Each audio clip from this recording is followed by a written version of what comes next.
addressed.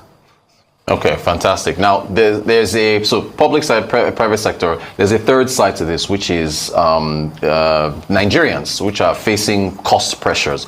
And, you know, the question of course is whether or not this is a good time. We did have engineer Benga Adebayo of Alton, Association of Licensed Telecom Operators, and here's what he said back when we had, you know, back, I think this was an op-ed from April. He says, we fully understand and appreciate the financial stress that Nigerians are experiencing today. Cost of living is the single most significant factor in most people's daily lives, but those people are still able to enjoy the benefits that connectivity brings at the price they paid before these challenges became so acute.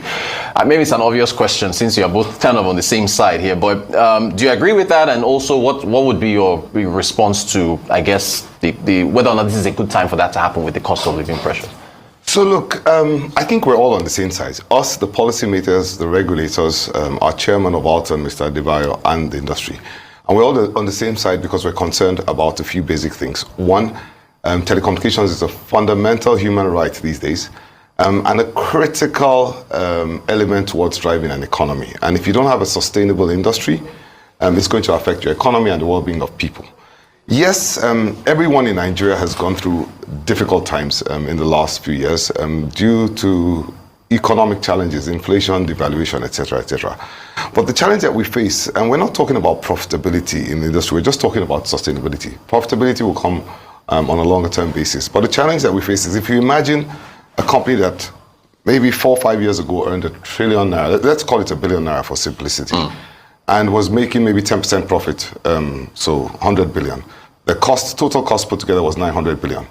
Subsequently, 2 or 3 things have happened. One, the devaluation of the currency. Official rates have gone from about 420, 450 to about 1,550 odd at the end of the year.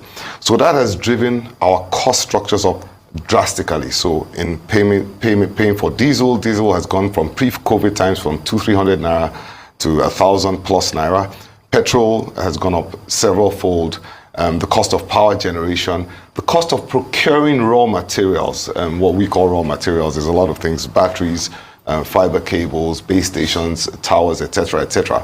To actually roll out and maintain these networks. We pay software licensing fees for these networks.